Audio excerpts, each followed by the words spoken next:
행복한 날에도 균열은 조용히 찾아온다. 구독과 좋아요로 함께 해주세요. 웨딩마치가 울려 퍼지는 날이었다. 하얀 꽃잎이 공중에서 빙글빙글 돌며 내려앉고 장통우는 얼굴 가득 웃음을 담은 채 예비 신부의 손을 꼭 잡고 서 있었다.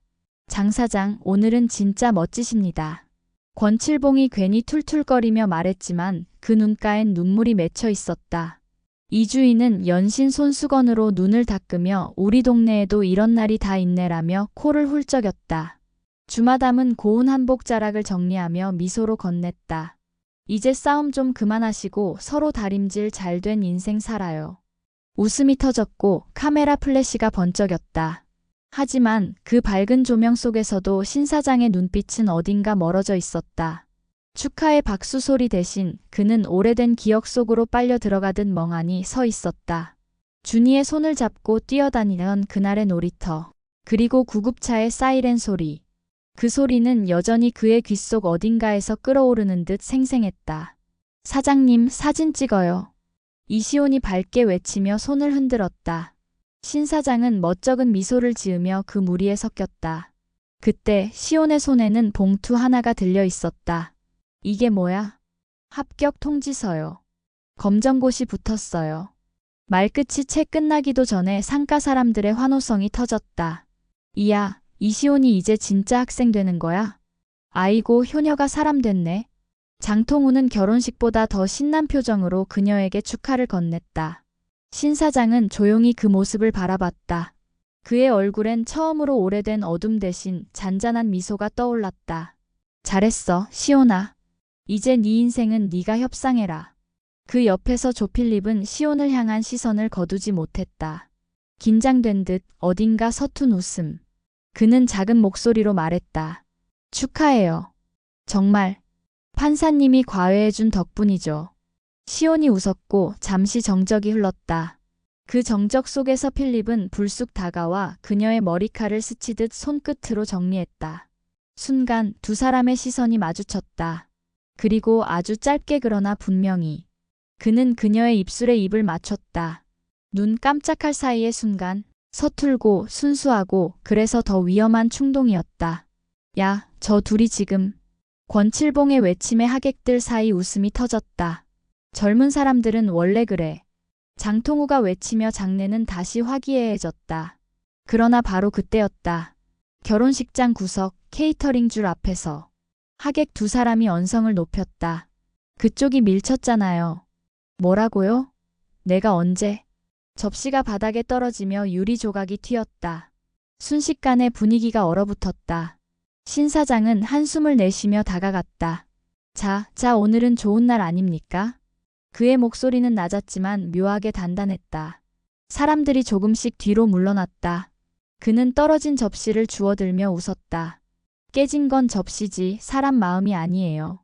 한쪽 하객이 투덜거렸다. 이 사람 먼저 시비 걸었다니까요. 신 사장은 그를 똑바로 바라봤다. 그래요. 그럴 수도 있죠. 하지만 중요한 건 그게 아니라 지금 당신이 뭘 선택하느냐예요. 그의 말에 주변은 조용해졌다. 사람의 일은 결국 말로 푸는 거야. 말이 폭력보다 강할 수 있다는 걸 우리 다 알잖아요. 그 짧은 순간 공기마저 정리되는 듯 했다. 하객 둘은 눈치를 보며 죄송합니다 하고 물러났고 박수 소리가 터졌다. 장통우는 감동한 듯 신 사장을 향해 고개를 숙였다. 역시 우리 동네 협상왕이십니다. 신 사장은 쑥스러운 듯 웃었다. 그냥 닭이나 잘 튀기는 왕이죠. 그러나 웃음 뒤 그의 눈동자는 다시 어딘가를 응시했다. 준이의 환한 웃음이 떠오르고 그 웃음 너머로 서늘한 목소리가 들려오는 듯 했다. 그날의 진실 정말 끝난 걸까? 신 사장은 잔을 들었다. 오늘은 축하하고 내일은 다시 싸우자고요. 누구보다 단단한 그러나 어딘가 아픈 미소였다. 그날의 축복 속엔 이미 균열이 시작되고 있었다. 결혼식이 끝난 지 사흘 뒤 봄비가 내렸다. 흙냄새가 묘하게 진하고 사람들의 마음속엔 각자 다른 냄새의 불안이 섞여 있었다. 신 사장은 통닭집 간판 밑 의자에 앉아 젖은 담배를 돌려 물고 있었다. 그의 앞엔 신문 한 장이 펼쳐져 있었다. 굵은 헤드라인, 15년 전 인질 사건의 주범 이어준 재심 청구. 그 문구를 보는 순간 그의 손끝이 떨렸다. 아직도 끝이 아니구나. 그는 담배를 내던지고 통닭집 불을 껐다. 그날 오후 서울지방법원 앞. 이어준은 구속복 대신 정장 차림으로 등장했다. 양복 위로 번들거리는 웃음, 기자들의 카메라 플래시가 번쩍였다. 억울합니다. 저는 그저 실험 도중 피해를 본 사람입니다. 그의 목소리는 여유로웠고 억울한 연기의 톤은 완벽했다. 국가가 나를 이용했어요. 모든 건 조작이었죠. 순간 주변 기자들 사이에서 웅성거림이 일었다. 플래시 세례 속 법원 계단 위에 선 그의 모습은 마치 피해자를 연기하는 배우 같았다. 그 장면을 멀리서 바라보던 신 사장의 얼굴엔 분노가 번져갔다. 그의 주먹이 천천히 쥐어졌다. 조작? 그날 죽은 건 내 아들이야. 누가 조작이야? 누가 피해자야? 그의 목소리는 낮고 단단했지만 내면의 분노는 폭풍 같았다. 곁에서 조필립이 조심스럽게 말했다. 사장님, 진정하세요. 법정은 감정으로 움직이지 않습니다. 그래서 미친놈이 미친 소리 해도 다 들어줘야 한단 말이야? 그게 법이에요. 신 사장은 필립을 노려봤다. 넌 아직 몰라. 그날이 어떤 날이었는지. 그 말엔 깊은 절망이 묻어 있었다. 법정 안 공기는 날선 긴장으로 가득했다. 윤동희는 피고인석 한편에 앉아 있었다. 여전히 넉나간 얼굴, 그러나 그 눈빛엔 미묘한 흔들림이 있었다. 검사가 질문을 던졌다. 피고 윤동희, 당신은 그날 약물 투여 사실을 기억하십니까? 그는 고개를 천천히 저었다. 기억 안 납니다. 이어준이 즉시 말을 이었다. 그게 바로 문제입니다. 약물을 탄 건 제가 아니라 누군가였습니다. 저는 이용당한 겁니다. 법정에선 탄식과 웅성거림이 섞여 흘렀다.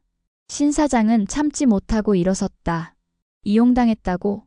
내 아들이 죽었는데도 그런 말이 나와? 재판장이 망치를 두드리며 제지했다. 방청석 조용히 하십시오. 신 사장은 숨을 거칠게 몰아쉬었다. 그의 눈동자는 이미 살기 어린 증오로 번지고 있었다. 조필립이 급히 팔을 붙잡았다. 이건 협상의 자리가 아닙니다. 사장님이 이러면 그들이 이깁니다. 신 사장은 침묵했다. 감정이 폭발할 듯한 순간 조필립의 목소리가 그의 귓가에 맴돌았다. 법은 감정이 아닌 증거로 말합니다. 그 말이 신 사장의 머릿속 어딘가에 깊이 꽂혔다. 그는 조용히 고개를 떨궜다. 그래, 증거라. 법정 밖으로 걸어나온 그는 묵묵히 하늘을 올려다봤다. 비는 여전히 내리고 있었다. 며칠 후 법원 로비. 김상근 부장판사가 기자들 앞에 섰다. 오늘부로 갈등 조정 TF를 공식 출범합니다. 사회 각계의 갈등을 협상과 조정으로 풀어낼 계획이며 명예 고문으로는 신 사장을 위촉합니다. 순간 취재진이 술렁이었다. 그 신 사장 말입니까? 전 인터폴 자문 출신의 김상근은 짧게 미소 지었다. 맞습니다. 이제 그가 다시 돌아옵니다. 그 소식은 신 사장에게도 전해졌다. 하지만 그는 냉정하게 말했다. 다신 그런 일에 휘말리고 싶지 않습니다. 협상이란 결국 누군가의 피로 끝나잖아요. 그 말에 조필립이 조용히 웃었다. 하지만 사장님 덕분에 누군가는 살죠. 그게 이미 협상 아닐까요? 시온이 거들었다. 저도요. 사장님이 없었으면 저도 길 잃은 채였어요. 그 말에 신 사장은 잠시 시선을 피했다. 그들의 눈빛 속엔 믿음이 있었다. 밤, 통닭집 불빛 아래. 신 사장은 혼자 앉아 있었다. 오래된 노트북을 켜고 손끝으로 커서를 움직였다. 협상은 끝났다고 생각했는데 그는 잠시 멈췄다. 화면엔 갈등 조정 TF 자문위원 위촉 동의서가 떠 있었다. 커서가 수락 위에서 머뭇거리다가 천천히 클릭됐다. 그는 낮게 중얼거렸다. 좋아.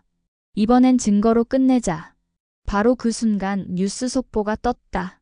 이어준 15년 전 사건의 결정적 증거 조작 정황 포착. 신 사장의 손이 멈췄다. 눈빛이 달라졌다. 분노 대신 차가운 이성이 돌아온 눈빛이었다. 거짓과 진실의 경계, 이제 내가 판을 깔 차례군. 회의실 문이 천천히 닫히자 공기는 순식간에 싸늘해졌다. 서울지방법원 내 별관, 갈등 조정 TF 첫 회의실. 벽면에는 조정의 시대를 여는 새로운 협상이라는 문구가 걸려 있었지만 신 사장의 눈엔 그 문장이 공허하게 보였다.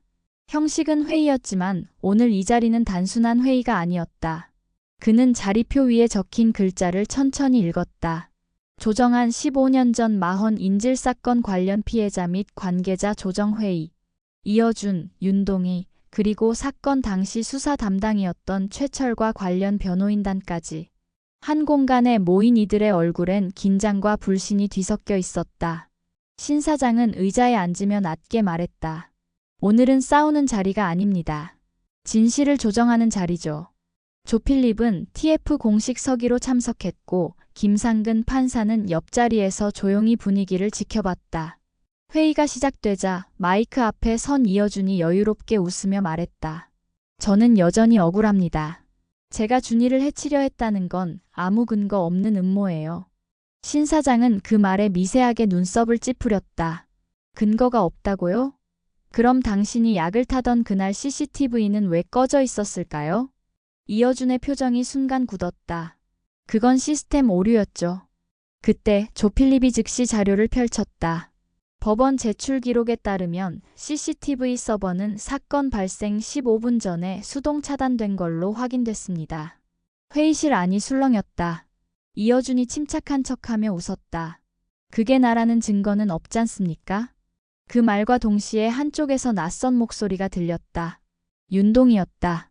그는 고개를 숙인 채 중얼거리듯 말했다. 기억이 돌아왔어요. 모두의 시선이 그에게 쏠렸다. 신 사장은 고개를 들었다. 뭐라고 했습니까? 윤동희는 고개를 천천히 들었다. 그의 눈은 붉게 충혈돼 있었고 목소리는 떨렸다. 그날 그 사람 약 타는 거 봤어요. 컵에 흰 가루 같은 걸 넣고 그리고 CCTV 불빛이 꺼졌어요. 순간 정적이 흘렀다. 이어주는 얼굴이 하얗게 질리며 고개를 저었다. 정신이상자 말에 증거력이 있습니까? 그가 외치자 신 사장은 단호하게 받아쳤다. 그 정신이상자한테 15년 동안 인생을 망친 게 바로 당신이에요. 조필립은 신 사장의 손목을 붙잡았지만 신 사장은 차분하게 손을 내렸다. 괜찮아요, 필립. 이건 감정이 아니라 협상의 수순이에요. 그는 자리에서 일어나 칠판에 큰 원을 그렸다. 이 사건의 중심엔 세 개의 원이 있습니다. 첫 번째 원엔 진실, 두 번째엔 거짓, 세 번째엔 책임이라고 적었다.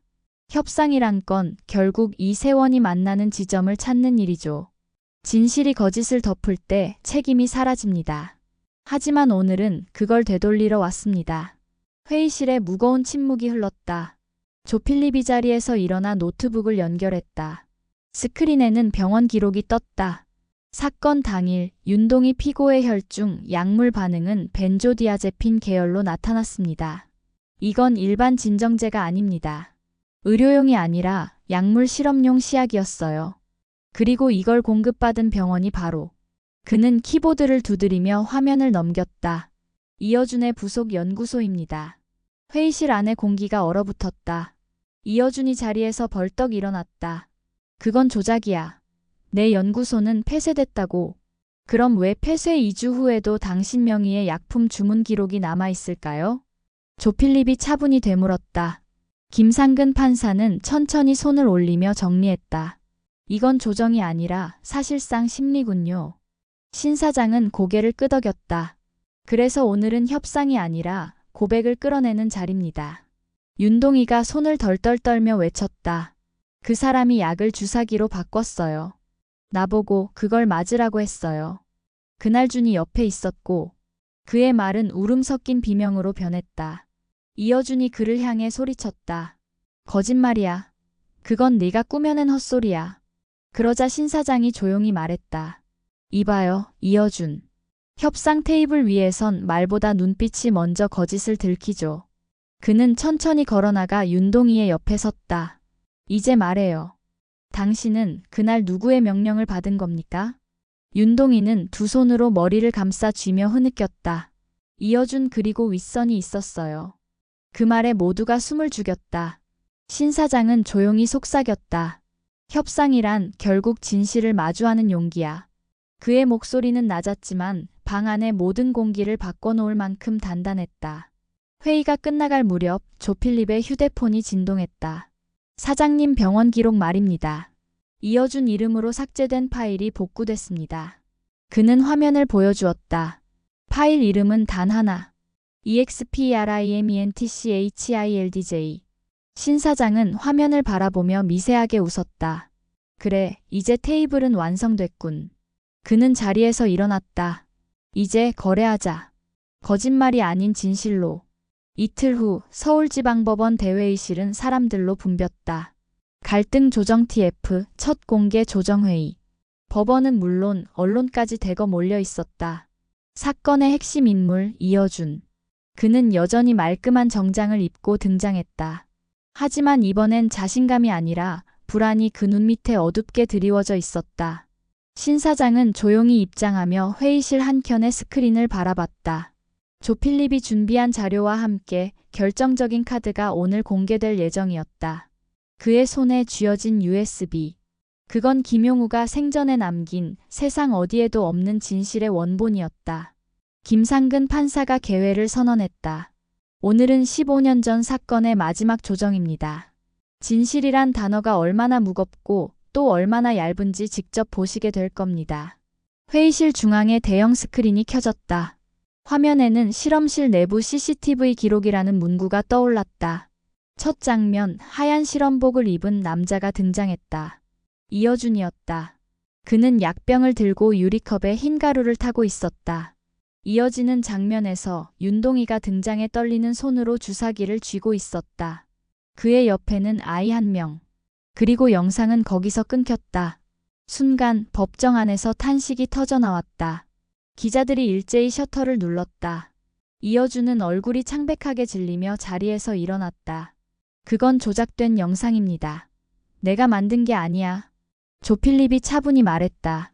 이 파일은 김용우 씨가 사망 직전 구글 클라우드 서버에 업로드한 자료입니다. 원본 해시값과 일치합니다. 그 말에 회의장은 술렁였다. 김상근 판사가 다시 입을 열었다. 이어준 씨, 직접 설명하시죠. 이 실험은 대체 무엇입니까? 이어준은 입술을 깨물었다. 그건 신경안정제의 임상 실험이었어요. 아이를 대상으로 한 건 아니었고, 그의 말이 끝나기도 전에 신 사장이 조용히 말을 잘랐다. 그 아이가 내 아들 준이었어요. 그 한마디에 모든 소리가 멈췄다. 그는 천천히 자리를 박차고 일어나 스크린 앞으로 걸어갔다. 당신은 내 아이를 실험 대상으로 삼았고 그 아이는 그 자리에서 죽었습니다. 그게 실험입니까? 이어준은 더 이상 말하지 못했다. 신 사장은 주먹을 꽉 쥐었다. 팔뚝에 핏줄이 도드라졌다. 조필립이 급히 그의 옆으로 다가와 막았다. 사장님, 지금은 때가 아닙니다. 그 말에 신 사장은 잠시 숨을 고르며 낮게 말했다. 그래. 이번엔 법이 대신 말할 차례지. 그의 시선이 다시 스크린으로 향했다. 다음 영상이 재생됐다. 화면 속 이어준은 노트북 앞에서 전화를 걸고 있었다. 약은 성공했어. 다음 거래는 박 회장 측으로 넘겨. 목소리의 끝에는 명확한 단어가 남아 있었다. 뒷거래 완료했습니다. 회의실 안은 혼돈 그 자체가 되었다. 기자들이 몰려들고 방송 카메라가 붉은 불빛을 번쩍였다. 김상근 판사가 단호하게 망치를 두드렸다. 이어준 씨, 더 이상 부인하실 겁니까? 그는 마침내 어깨를 떨며 고개를 떨궜다. 그래요. 그 아이는 그냥 실험 대상이었어. 우린 실패했을 뿐이야. 그 한마디는 폭탄보다 무겁게 떨어졌다. 순간 신 사장의 눈빛이 흔들렸다. 그는 자리에서 일어났다가 다시 주저앉았다. 분노가 목 끝까지 차올랐지만 그는 이를 악물었다. 실패라고? 네가 죽인 건 약이 아니라 사람이다. 그는 눈을 감고 천천히 고개를 숙였다. 하지만 이번엔 내 방식이 아니라 내 방식으로 끝낼 거다. 김상근 판사가 검찰 관계자에게 고개를 끄덕였다. 즉시 구속영장이 발부됐다. 이어준의 손목에 수갑이 채워졌다. 그는 포승줄에 묶인 채로 고개를 숙였다. 결국 당신이 이겼네요. 신 사장은 짧게 답했다. 아니, 이번엔 진실이 이긴 거야. 윤동이는 구석에서 그 장면을 멍하니 바라보고 있었다. 그의 눈동자는 공허했지만 그 안엔 이상한 평온이 깃들어 있었다. 그는 조용히 중얼거렸다. 나도 이제 갚을 차례겠죠. 그의 이송명령서에는 치료감호 해제, 일반 교도소 이감이라 적혀 있었다. 그가 퇴장하자 회의장은 묘한 정적 속에 잠겼다. 사람들은 모두 자리에서 일어섰지만 신 사장은 홀로 앉아 있었다. 그의 손엔 낡은 사진 한 장이 들려 있었다. 사진 속 준이는 여전히 해맑게 웃고 있었다. 그는 천천히 중얼거렸다. 아들아, 이제야 끝났다. 그는 자리에서 일어나 회의실 문을 나섰다. 밖에는 빗방울이 떨어지고 있었다. 누군가가 그의 어깨에 우산을 씌워주었다. 조필립이었다. 사장님 괜찮으세요? 신 사장은 짧게 미소 지었다. 괜찮아. 이제 협상은 끝났으니까. 그 말과 함께 그는 천천히 걸음을 옮겼다. 남은 건 비 냄새, 그리고 무겁게 닫히는 문소리뿐이었다. 그 문 너머로 신 사장의 마지막 그림자가 길게 늘어졌다. 며칠 후 봄비가 그치고 맑은 햇살이 후진산과 골목길을 비추었다. 젖은 간판들이 햇빛을 받아 반짝였고 바람에 튀김 냄새가 실려왔다. 그 냄새는 그동안 잠잠했던 통닭집 문 앞까지 번져 있었다. 문을 연 건 다시 돌아온 신 사장이었다. 그의 손엔 낡은 붓과 페인트가 들려 있었고 기존 간판 위로 새로운 글씨가 천천히 그려지고 있었다. 신 사장 협상연구소. 사장님, 연구소면 이제 닭 안 튀기는 거예요? 문득 들려온 시온의 목소리에 신 사장이 웃음을 터뜨렸다.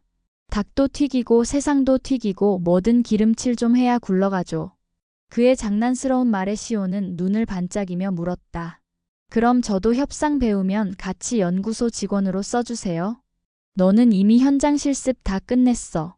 인생이란 협상의 실전이었잖아. 시온은 교재 가방을 껴안으며 말했다. 저 진짜 공부 다시 시작해요. 입시학원 등록했어요. 대학 가서 심리학 전공할래요. 신 사장은 그 말을 듣고 잠시 시선을 돌렸다. 햇빛이 그녀의 머리카락 사이로 스며들며 반짝였다. 좋은 선택이야. 사람의 마음을 읽는 게 진짜 협상이거든. 그의 목소리엔 묘한 따뜻함이 배어 있었다. 그때 골목 저편에서 권칠봉과 장통우가 서로 고함을 지르며 걸어왔다. 내 세탁기엔 닷기름 묻히지 말라니까. 또 통닭 튀겼지. 내 닭집 옆에서 다림질 좀 그만하쇼. 김냄새에 입맛 다 떨어지잖아. 둘은 으르렁거리면서도 결국 신 사장을 보자 입을 다물었다. 신 사장이 팔짱을 끼고 웃었다. 둘 다 얼굴 보니 반갑다. 싸울 힘 있으면 오래 살겠네. 사장님이 또 중재하려는 거죠? 아니, 이제 그런 건 연구소 인턴들이 맡을 거야. 그는 시온을 힐끗 보며 농담처럼 덧붙였다. 이론 수업은 필립이, 현장 실습은 내가. 잠시 후 통닭집 안. 조필립이 서류 가방을 정리하며 말했다. 사법연수원 복귀 명령 떨어졌습니다. 이젠 저도 제자리로 돌아가야죠. 법으로 싸우는 협상가라 어울리네. 신 사장은 담담히 말했다. 필립은 잠시 머뭇거리다 손을 내밀었다. 사장님 덕분에 많이 배웠습니다. 법엔 조항이 있지만 협상엔 마음이 있다는 걸요. 신 사장은 그의 손을 꽉 잡았다. 너도 이제 사람 냄새 좀 나네. 그건 사장님한테 오래 있었던 탓이죠. 두 사람은 말없이 웃었다. 그때 김상근 판사가 통닭집 문을 밀고 들어왔다. 그는 새 간판을 보며 천천히 고개를 끄덕였다. 신 사장 협상연구소라 드디어 이름다운 이름을 달았군. 예, 이제는 싸움보다 대화가 많은 시대니까요. 이제 협상은 당신 몫이 아니라 다음 세대의 몫이지. 신 사장은 짧게 미소를 지었다. 그래도 가끔은 닭 튀겨야죠. 세상엔 아직도 식지 않은 싸움이 많으니까요. 그 말에 세 사람 모두 웃었다. 밖에서는 이혜원이 자전거를 타며 손을 흔들었다. 신 사장님, 통닭 2마리 예약이요. 예원이 커서도 장사 잘하겠네. 전 닭보다 협상 잘할래요. 신 사장은 웃으며 대답했다. 좋다. 그럼 넌 제2연구생으로 임명. 골목에 웃음소리가 퍼졌다. 그날 오후 신 사장은 혼자 가게 불을 끄며 창가에 앉았다. 햇살이 천천히 간판 위를 비쳤다. 신 사장 협상연구소. 그 아래 낡은 통닭집 이름이 희미하게 남아 있었다. 그는 조용히 중얼거렸다. 준아, 아빠는 아직도 말로 싸운다. 하지만 이번엔 사람을 지키는 싸움이야. 그는 오래된 협상 노트를 덮고 자리에서 일어났다. 밖에는 저녁 노을이 물들고 있었다. 골목 어귀에선 시온과 필립이 서로 농담을 주고받으며 걸어가고 권칠봉은 다림질을 하며 흥얼거렸다. 후진상가는 다시 평화로웠다. 신 사장은 문을 닫으며 마지막으로 하늘을 올려다봤다. 진실은 언제나 싸움이 아니라 대화의 끝에서 피어난다. 통닭집 간판 위로 아침 햇살이 부드럽게 내려앉았다. 이렇게 신 사장의 마지막 협상은 끝이 났다. 하지만 세상엔 여전히 수많은 조정과 화해, 그리고 말보다 따뜻한 대화가 필요하다. 이 이야기가 마음에 닿았다면 구독과 좋아요로 다음 이야기를 함께 해주세요.